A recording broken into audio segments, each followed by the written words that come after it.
Ele é mestre em políticas públicas e governo, major da Polícia Militar do Distrito Federal, advogado e também bacharel em segurança pública. Na bancada do TV Guerra dessa semana, o major James Frade Araújo, um especialista, um estudioso sobre o desaparecimento de pessoas no Brasil e no mundo. Boa noite, major. O desaparecimento é uma epidemia mundial brasileira? Eu diria que é um fenômeno social que acontece em todas as sociedades, em todos os países, independente de classe social, independente de cor, cada um a seu contexto histórico, geográfico, mas é um fenômeno que acontece em todos os países. O que está por trás dessa tragédia humana, major? O senhor que é um estudioso do assunto. Infelizmente, assim, há um contexto diverso, de contexto de conflito familiar, um contexto de guerra, um contexto de desastres naturais, isso num contexto global. O fenômeno da globalização acaba por intensificar porque o fluxo migratório entre países passa a ser um número, Guerras, fugas, dramas pessoais. contexto de dramas, fenômenos meteorológicos, guerras, contexto de calamidades, né? Hoje, como vivencia muito a Europa, alguns países do Oriente, e no caso do Brasil, como um país continental em que há um trânsito livre de pessoas e um contexto de vulnerabilidade social, acaba intensificando. Major, e por que é um assunto que ainda nos parece, aparenta ser uma coisa meio escondida, meio lateral, não está na centralidade das discussões da governança, do poder público? Porque essa é uma impressão equivocada, o senhor que estuda isso, fez um mestrado na área, depois o senhor pode falar sobre esse mestrado para explicar para a gente como é que o senhor se aprofundou nisso, mas por que isso parece um assunto ainda, apesar de muito importante, ser uma questão lateral ou até marginalizada? Olha, eu concordo. Assim, o tema do desaparecimento de pessoas, ele vivenciou uma invisibilidade social durante muito tempo. Eu diria que até meados de 2019, quando foi publicada a Política Nacional de Busca de Pessoas Desaparecidas, havia um foco muito maior no desaparecimento de crianças e adolescentes, porque gera uma certa repulsa, né? Quando se trata Toca de mais, né? toca mais, sensibiliza, né, a sociedade, ou o tema relacionado no contexto do Brasil de desaparecimento forçado, em razão de período militar e fatos históricos que vivenciamos. A partir do ano de 2019, quando teve a Política Nacional de Busca de Pessoas Desaparecidas, o que eu acho que foi um ganho, porque concentrou numa política nacional, né, um grande texto normativo que não diferenciou mais segregação de públicos diferentes. Passou a também trazer a questão do idoso, a questão de homens também, que é um número muito maior, quando antes era muito foco voltado à criança, adolescente ou à questão de desaparecimento forçado. Certo. Mas Da essa política. invisibilidade, né? Não, eu digo, normatizou. Mas essa normatização, o senhor disse 2019, correto? Exato, a política De nacional. lá para cá, 20, 21, 22, 23, 24, 25, 26, 7 anos. Na prática, isso representou algum avanço? Diminuiu a demora em se encontrar essas pessoas? Ou o problema continua presente de uma forma preocupante? Essa política, ela atenuou algum aspecto dessa tragédia? É algo que eu reflito muito. De uma forma geral, surgiram muitas políticas públicas. Hoje, o Ministério da Justiça, a partir do texto normativo publicado, na figura de comitê gestor, ele passa a desencadear uma série de comitês de trabalhos, grupos de trabalho, para que começasse a iniciar uma série de eixos que são previstos na lei. E isso fez com que também os estados mobilizassem. Falta ainda muita coisa a ser feita? Com certeza tem ainda muito por ser feito, mas muita coisa realmente tem caminhado. Quanto à questão da invisibilidade que o senhor disse, é um tema que ainda tem uma invisibilidade, tem muita coisa sendo ainda construída em termos de política pública, mas eu diria que já começou a se ter uma esperança, né? A esperança de muitas famílias que vivenciam isso já começam a ver esperança de muitos dos temas que eram debatidos lá no passado, na Carta de Belém, na Carta do Rio de Janeiro, de grandes encontros, começaram a ver sendo pouco a pouco materializado. Major, existe algum protocolo para quem está nos assistindo entender? Porque você vê muito na TV, ou em séries, ou em filmes, né? Olha, Uhum. não, não podemos fazer nada por enquanto, porque seu filho vai voltar, não tá na janela, no diapasão de horas ainda que a gente considera desaparecido. Tem algum protocolo que pode realmente caracterizar o desaparecimento? Ou ele tem nuances, ele tem diferenças, não é uma coisa concreta, é preciso olhar com. Existe uma forma de se falar sobre, olha, para considerar uma pessoa desaparecida tem que cumprir alguns requisitos para depois então a polícia entrar em ação. Como é que funciona isso? Na real, para acabar com os mitos. Eu acho que esse grande mito, assim, ele precisa ser quebrado. O primeiro mito que se tem é em relação a esperar 24 horas. Não existe isso, então. Ele não existe. Isso é coisa de Netflix. Sim, e acabou que muita gente vai propagando Aham. e não é verdade, né? O que se tem é a busca imediata e é o que a gente tem sempre dito, quanto mais se espera, acaba que vai se reduzindo as chances do reencontro. Então, nas primeiras horas, Que quebrou uma rotina. que é uma quebra de rotina, Ah, né? A pessoa não vai estar onde exatamente se espera que esteja, não houve contatos, não houve informações em relação àquela pessoa.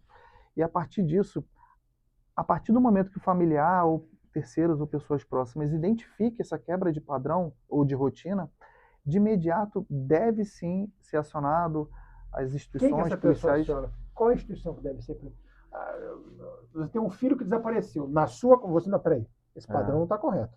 não tá, Eu fui buscar ele na escola e não estava lá. Eu não tenho que esperar até o dia seguinte para comunicar à polícia. de forma E alguma. como é que eu. Quem que eu comunico primeiro? Qual que é o caminho? Qual que é o protocolo?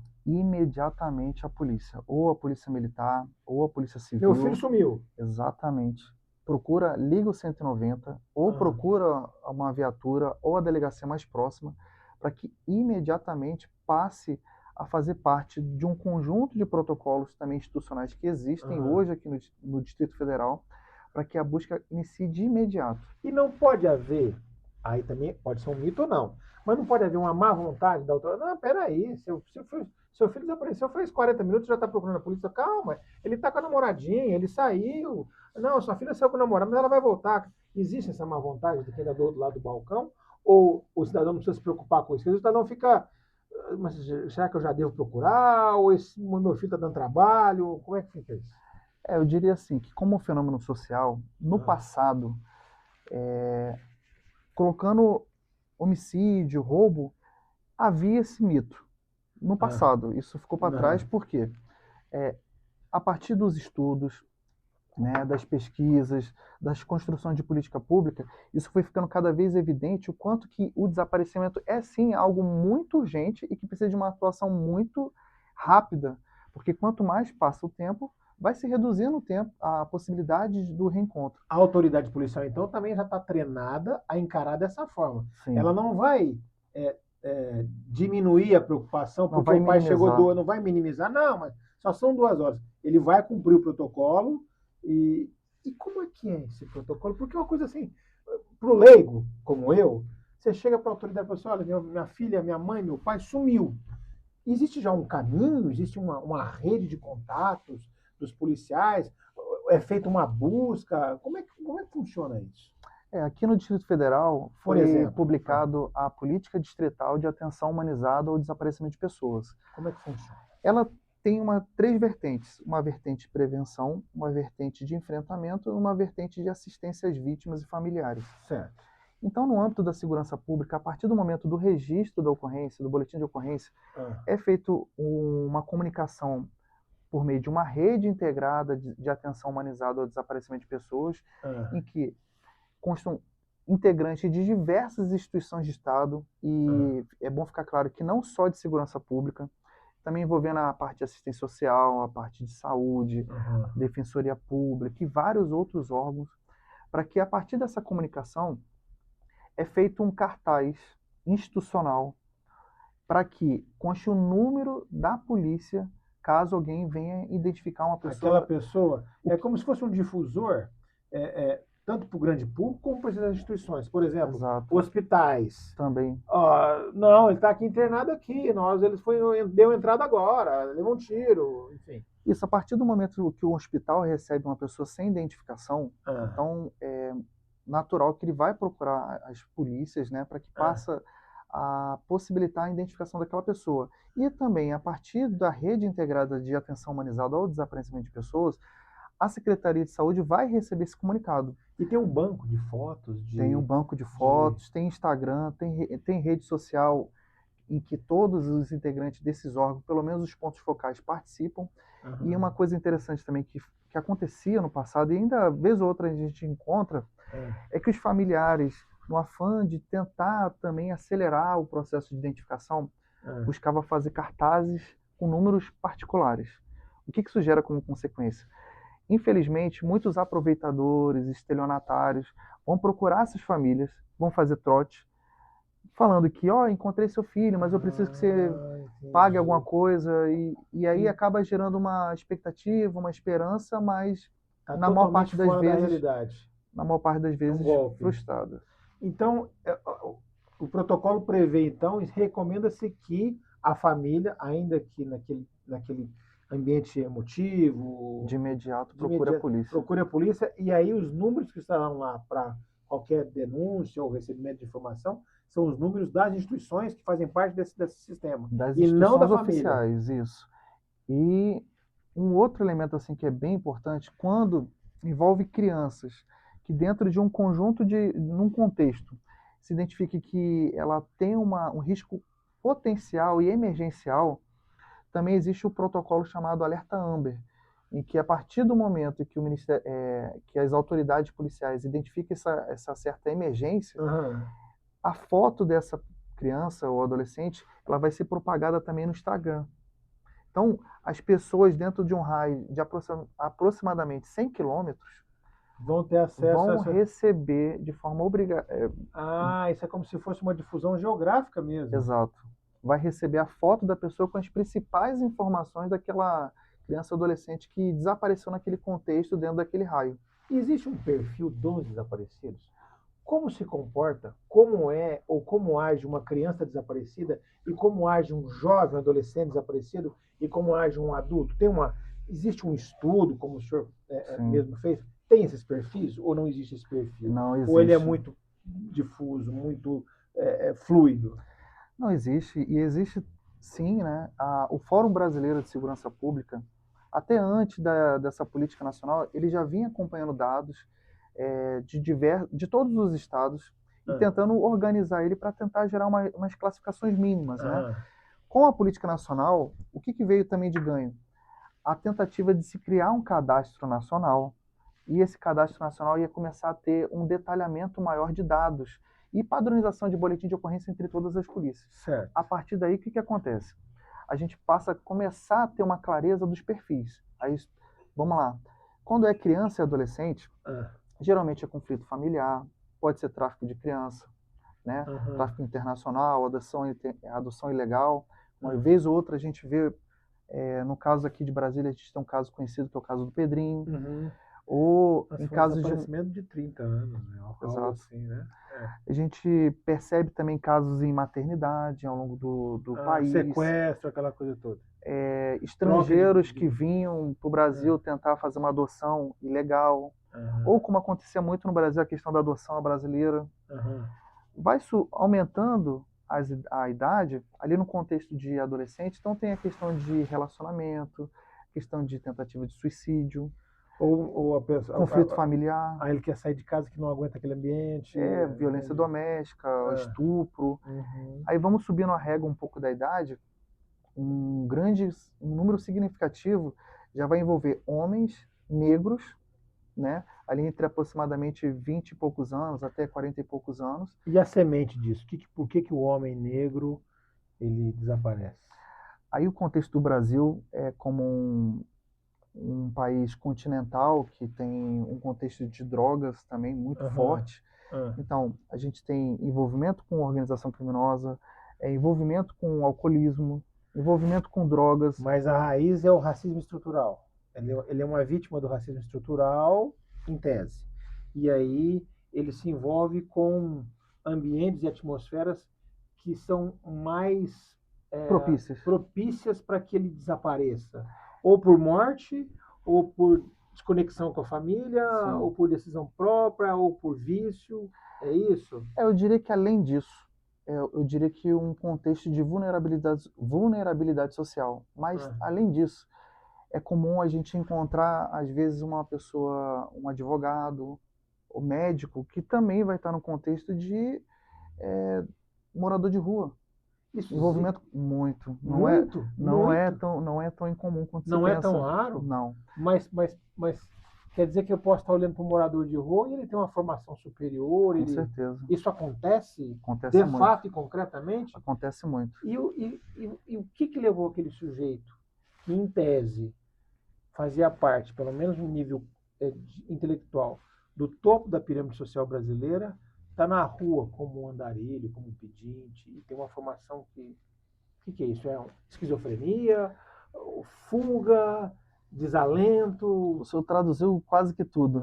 A gente encontra um Ah, pouco disso, né, no Brasil. ah, Às vezes moradores de rua que estão aqui em Brasília, mas que são do Rio de Janeiro, de São Paulo, do Nordeste, olha que dado que interessante. foram Não migrando no são país, daqui, eles são errantes. do Brasil como um todo. Vai encontrar no Rio de Janeiro, talvez, pessoas daqui. E é aí nisso que a gente entende a importância o desaparecimento de pessoas ser tratado no âmbito nacional. Mas qual é o perfil em geral, se dá para traçar, de uma pessoa que teve mais chances, porque ela não é um. Se você chegou a citar médico, por exemplo, uma coisa Sim, que para mim é nova. sim, Aliás, médico em situação de uso de droga, de crack. meu Então, Deus. eu diria, por Ah, exemplo, no contexto de droga, ah. uma pessoa que fez uso uma única vez Tinha tudo e perdeu tudo. num potencial de uma droga com potencial de vício tão alto, Aham, ela cada um vai ter uma questão orgânica e um aham, contexto particular, aham. mas às vezes essa pessoa com um único uso vai ser o suficiente para torná-la dependente. Ou ela vem no contexto de drogas menos pesadas e aumentando, Aham. porque o índice de satisfação do uso não Vai é o a- mesmo, então ela vai aumentando a gradação, E ela vai afundando. vai afundando. E outra questão também que acho que ficou faltando também dizer que é bem interessante no contexto de idoso. A gente tem uma síndrome que é tratada na doutrina, na Aham. literatura, como síndrome do pôr do sol. Então, Como é que muitos é? idosos com Alzheimer, depois de um determinado horário do dia, saem de casa, continuam perambulando e não conseguem encontrar mais o retorno da sua É residência. a síndrome do pôr do sol. Síndrome do pôr do sol. E como a população do Brasil ainda está sofrendo um processo de envelhecimento demográfico, mas isso é muito comum, por exemplo, nos países europeus, em que a quantidade de idosos é muito maior. E na Europa, então, tem muitos desaparecidos no diapasão dessa síndrome do pôr do sol, que são com Com decadência cognitiva, aquela coisa, demência, demência, Alzheimer, aí eles, não por decisão, é porque eles se perdem em si mesmos, seria exatamente. isso. E voltando um pouco, que eu acho que isso deve chamar muita atenção de você que está assistindo, essas pessoas é, mais educadas formalmente, nível superior, que às vezes não são nem de Brasília. Você encontra pessoas que aquela pessoa ela tá maltrapilha tal, e essas pessoas geralmente elas têm uma história, elas têm um outro passado que a gente não, que pelo nosso preconceito a gente não consegue enxergar, e só enxerga, nossa, é marginal, entre aspas, é vagabundo, não quer trabalhar, sabe aquela coisa que as pessoas às vezes O classificam, preconceito, preconceito, e às vezes não conseguem entender que atrás daquela visão imediata existe uma história, até uma história que vai te surpreender. Acontece muito isso? mais demais. A gente tem Tem um, algum exemplo prático, assim, sem citar nome, que lhe surpreendeu nessa vida de estudo de casos? aqui em Brasília tem um caso muito conhecido, que é até um símbolo de Brasília, que é conhecido como Andarilha das Açu. Uhum. É uma senhora elegante, né, sempre bem vestida, bem cuidadinha, e ela caminha ali por volta da 405, 406. Segundo alguns relatos, ela tem uma questão de problemas psiquiátricos. Aham, Parece que ela era do Rio de Janeiro e aham, veio para cá, alegava ser pianista. aham, Uma vez eu vi um policial abordar ela aham, e viu a situação dela com umas sacolas assim, mas muito elegante, muito bonita. E falou aham. assim: senhora, eu estou comprando água, a senhora desejaria também que eu comprasse para a senhora? Ela olhou assim: não, não, muito obrigado, só tomo água com gás. E ela Ah, continua, né? E as aham. pessoas olham para ela às vezes e não Mas ela tem identifica. moradia ou não? Não tem. Ela mora na rua, E é bem vestida, bem tipo, vestida. é uma coisa, é quase surreal isso. Casos assim, como eu falei, de advogados, Ah. médicos, às vezes em rompimento de relacionamento ou algum Aí contexto o cara grave que perde a passou. cabeça, rompeu o relacionamento, ele tem uma atitude sartriana, assim, de virar a mesa, existencialista. Ó, virei a mesa, não quer saber de nada, vou pra rua, acabou. Grande parte das vezes nesse sentido envolvendo drogas ou alcoolismo, que vai Entendi. gerando um processo de degradação. A pessoa ali vai mudando a sua estética, né? Aham, O seu asseio pessoal aham, e às vezes fica até irreconhecível, né? entendi. No caso de São Paulo, como eu tive a oportunidade de conhecer, próximo à Cracolândia, né? Como era bem Aham. conhecida e hoje está pulverizado em vários locais da Pois é, cidade, pois é, ali em grande parte era contexto de droga. entendi. E aí, como eu falei, é bem variado, cada local do país vai ter alguma mudança em relação ao outro. Por exemplo, os estados do norte em relação a desaparecimento de crianças, né, Aham, fronteira, grandes centros urbanos já vão passar a ter uma característica diferente, né? E como o Brasil é um país continental, esse processo migratório interno é possível, tanto dentro do país quanto para fora do país. quando você vê, por exemplo, essas pessoas de rua, morador de rua, isso não quer dizer, então, que ele seja, inclusive, daqui, como o senhor disse, ele pode vir de outro local. Ele vai perambulando pelo país, pega uma carona, pega um ônibus, Caminhoneiro, pega um caminhoneiro, vem na boleia de um caminhão e papapá, papapá, chega aqui e aí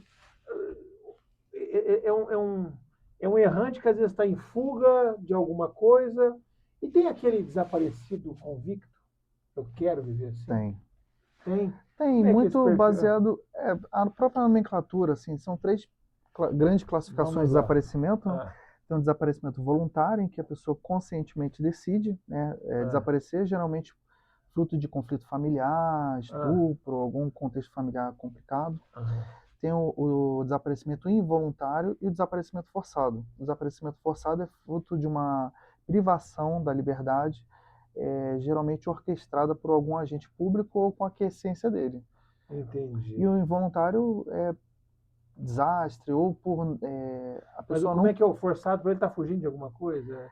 A Ele. palavra não sei se ajuda muito, assim, forçado, né? Ah, Alguns colocavam no passado forçado como criminoso ele está e fugindo. outros Ah, colocavam, assim, mais modernamente, até tem um tratado que trata sobre o desaparecimento forçado, ah, mas tentando classificar como desaparecimento organizado por agentes de Estado, geralmente no contexto de policiais, aham, Forças Armadas, ou que o Brasil vivenciou num passado recente. uhum, uhum.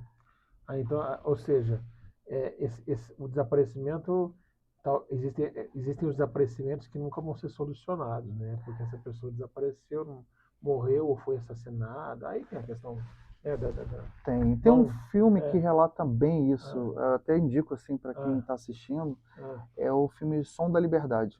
Ele uhum. mostra ali no contexto da Colômbia, né? Aí Eu tem já assisti, eu já um assisti. agente americano que vai Aham. lá em campo tentar Crianças, né? Aham. identificar, Uhum, né? uhum. Então é um. Que mostra com razoável aderência à realidade o que realmente aconteceu.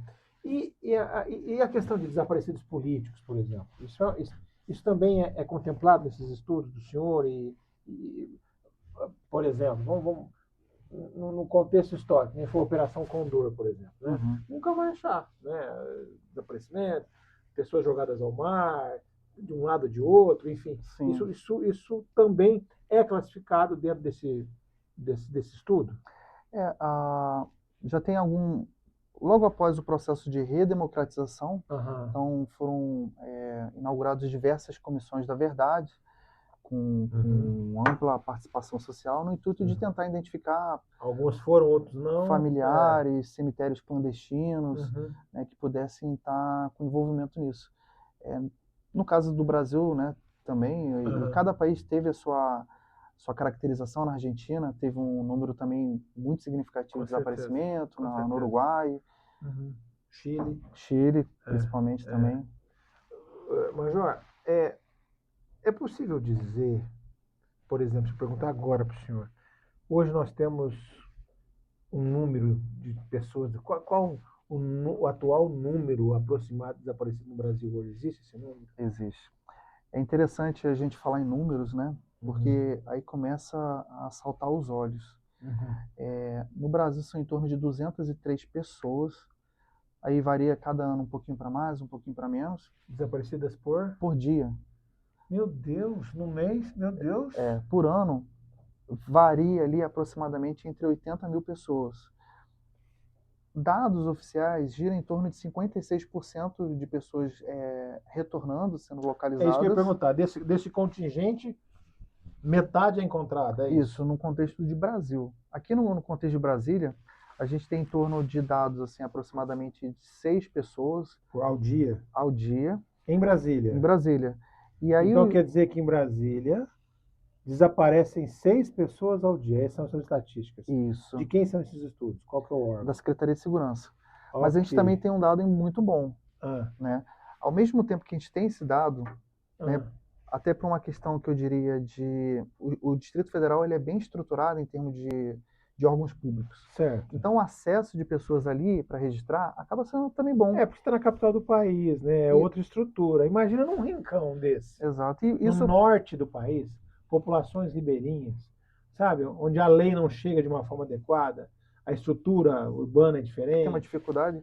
Então, apesar desse número, também a gente tem um número altíssimo de localização de pessoas. Isso tem que ficar claro, né? A atuação das polícias, da Polícia Civil, da Polícia Militar, faz com que Brasília, apesar desse número de 6 pessoas em média por dia, a gente tem em torno de 98, 99% de localização. A classe social, situação econômica, financeira, agiliza ou não uma busca? Pergunta difícil de responder, mas eu tenho que fazer. Olha, um caso de repercussão. Sumiu o filho de um figurão. Aí vai ser mobilizado todo o Estado, todo o aparato estadual. Aí sumiu uma criança nascida não vou fulanizar nem geograficamente, num bairro distante e pobre de Brasília. É dado o mesmo tratamento? Eu vou falar primeiro do contexto americano, que a gente dá para ter uma base para que no que acontece no Brasil. Existe na literatura também chamado Síndrome da Mulher Branca Desaparecida, em que não só no contexto de órgão público, mas de atenção da mídia, a mulher branca desaparecida, com ausência com um aspecto de frágil, acaba despertando uma atenção maior, né, do que o negro da periferia, Sim. que está quase normalizado essa vida trágica dele. Isso no contexto de mídia, né? Entendi. Agora, o que eu diria, no contexto de órgão público, a gente não tem essa separação. Para a gente, qualquer pessoa, em qualquer contexto, vai ter o mesmo grau de importância. Claro, aqueles que estão numa situação mais emergente, vai ser feito todo o esforço, né, para tentar localizar e entregar, restituir a sua família. Mas os dados mostram que nos rincões do Brasil, como o senhor falou, conforme a prefeitura, o Estado, né, tem uma estrutura melhor de acesso, vai fazer com que aquelas populações em situação de vulnerabilidade, principalmente no aspecto informacional, até que ela reconheça que ela está num estado de desaparecimento de pessoas, pode ser que leve tempo. E a partir daí, até ela mobilizar uma autoridade pública que vá poder tentar solucionar o caso dela, pode ser que leve mais tempo. Uma pessoa que mora num grande centro urbano, que tem uma infraestrutura, que atravessando a rua tem uma delegacia, ou uma pessoa que mora numa comunidade do Rio de Janeiro, que tem todo aquele contexto de violência, até que ela vá sair da comunidade, na sua vulnerabilidade social, econômica, de buscar uma autoridade, pode ser que leve mais tempo. Entendi. Então, por exemplo, tem uma ONG também bem interessante no Rio que traz isso. Às vezes, as pessoas da comunidade no Rio de Janeiro não vão, às vezes, relatar um desaparecimento porque aquele familiar também está envolvido com crime. Então tem aquela questão de chamar a polícia para o contexto e estar num processo de dedurar. Entendi. Então, tem até essa complexidade está nessa conta. É isso. Exato. Mas a gente já está caminhando para o final. Lógico que o senhor vai poder falar muito mais na palestra que o senhor vai dar aqui. Eu já convido quem está nos assistindo. No dia 28 de maio, o Major vai estar aqui na Faculdade de Guerra à noite para a palestra sobre a contextualização do desaparecimento de pessoas no Brasil e no mundo. Uma palestra imperdível no auditório da faculdade. Como é que eu gostaria de encerrar esse bate-papo, que poderia seguir por horas, pelo caráter de interesse, e é um assunto com a temperatura que não abaixa, porque, de uma forma ou de outra, todos nós, de alguma forma, passamos por isso, ou ficamos sabendo de alguém que já passou por isso. A família, o indivíduo, a pessoa que está passando por... Qual é, vamos dizer assim, a cartilha de reação, reativa? Notou-se uma quebra de padrão de desaparecimento. O que o cidadão tem que fazer? Imediatamente. Utilidade pública, vamos lá. Imediatamente procurar a polícia. A partir do acionamento, vai ser também desencadeado um conjunto de informações para diversos setores do Estado. E não esperar, desculpa interromper, às 24 horas. De forma alguma. Esquecer essa história. O que tem sido feito agora? Cadastro Nacional de Pessoas Desaparecidas, cadastros estaduais, e estão começando um processo de integração. Às vezes você acha um cadastro, cruza uma informação e acaba achando o indivíduo. Eu acredito que a gente vivencia hoje um contexto tecnológico que vai possibilitar cada vez mais o reencontro de intercâmbio de informações, do reconhecimento facial. Outra questão muito interessante assim, do avanço da tecnologia é a questão do DNA. Cruzamento de dados de DNA. Então, tem sido feito vários mutirões para recolher DNA dos familiares, para tentar, numa situação de cemitério ou de hospital, cruzamento de dados que possivelmente, com base em evidência científica, vai localizar uma pessoa que talvez vai estar numa situação muito diferente daquela que o familiar esperava. O desaparecer é uma ferida que não fecha até ter esse episódio de encontrar? Seria a maior dor de não saber o que aconteceu? É um luto eterno. É um luto eterno. Tem alguns médicos, né, alguns estudos que colocam como se fosse semelhante a um trauma, um transtorno pós-traumático de uma pessoa que vivenciou uma situação de guerra. O familiar que se encontra numa situação como essa, o que eu tenho visto, uma questão socioemocional dramática, somatização de diversas sequelas. O aspecto da pessoa que perdeu alguém para o desaparecimento, não da que está desaparecida. Não, que perdeu alguém. Outra questão também econômica. As famílias, principalmente mães, que têm filhos desaparecidos, elas não conseguem quase que nunca tornar a vida normal. Às vezes ela perde emprego, se alguém liga e fala assim, olha, eu acho que eu localizei seu filho. Ela larga tudo. Ela larga tudo, vem de casa, vem de carro, tenta de todo meio, com seu próprio recurso, localizar seu filho. E isso gera um processo que às vezes a mãe até tem outros filhos e ao mesmo tempo negligencia.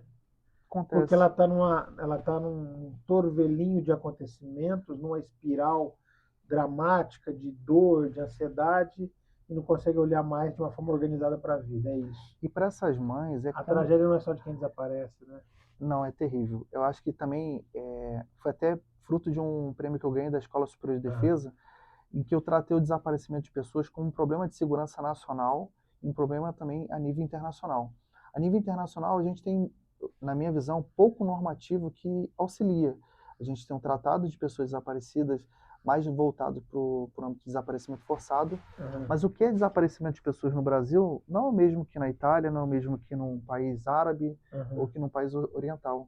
Isso faz com que diferentes países também passem a ter tratamentos diferentes. Com certeza. Então, tem questões culturais envolvidas também. Então, eu milito que até fez uma minuta de tratado, né, que o Brasil pudesse apresentar para o futuro, uma proposta de tratado em que tentasse minimamente padronizar o contexto de desaparecimento no âmbito internacional. Porque Para ter protocolos mais... protocolos, cooperação internacional entre as Uhum. polícias, entre as instituições, para que essa rede, ela cada vez a gente costure ela e ela fique menos furada. Então a gente consiga efetivamente ter uma eficiência maior na localização de pessoas. Uma última pergunta, Major. Tem um desaparecido que quer continuar desaparecido mesmo depois de encontrado? Olha, não, gente, deixa eu quieto. Existe. Existe. Infelizmente existe. Eu diria casos assim, por exemplo, de contexto de conflito familiar. Um exemplo que eu pude acompanhar, que foi feito pelo Sinalid lá no Rio de Janeiro, dentro do programa de localização e identificação de pessoas desaparecidas que o Ministério Público tem e foi espalhado para todo o Brasil.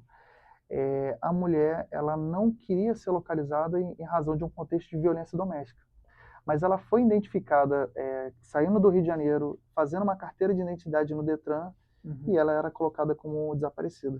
Mas ela não queria voltar para o contexto no qual ela vivia. Ela estava em fuga permanente, é isso? Ela decidiu desaparecer. Entendi. Ou, como acontece também em contexto de adolescente, que vivenciou algum grande trauma, uma violência, um abuso, e decide também sair de casa também. E não quer ser localizada. Aí, nesse caso, a gente tem um tratamento diferente por ela ser vulnerável. Mas adultos também tem diversos casos que ele não quer ser reencontrado. O que a gente vê, Major, em tudo que o senhor está dizendo, é que a tristeza, acho que a tristeza profunda, tanto de quem perde o ente querido por desaparecimento, quando aquele que desaparece, parece que a tristeza permeia todas essas histórias, né? Não existe uma história feliz. Não existe, não é nem a libertação, acho que nem libertação é. Porque eu não me libertei daquele lar convulsionado. Mas não é uma liberdade, na verdade, né? É uma fuga dolorida, dramática, trágica, enfim.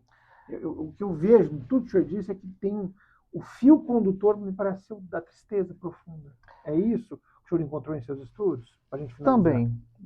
Também tem os de natureza criminal, né? Fruto de feminicídio, cemitérios clandestinos.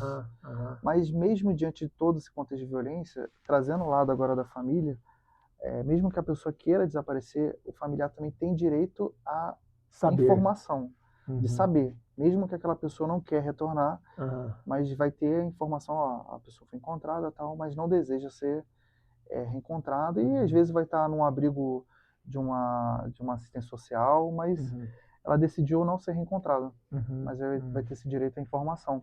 Até para também romper, tentar minimizar a cicatriz, mas como eu vou participar de um contexto de palestra, os efeitos jurídicos. Né? Se a pessoa desapareceu, em tese tem que ser aberto um processo de inventário, sucessão patrimonial. Tem tudo isso para ser resolvido, não é simplesmente desaparecer. Um abandono de emprego, um abandono de concurso público. Entendi.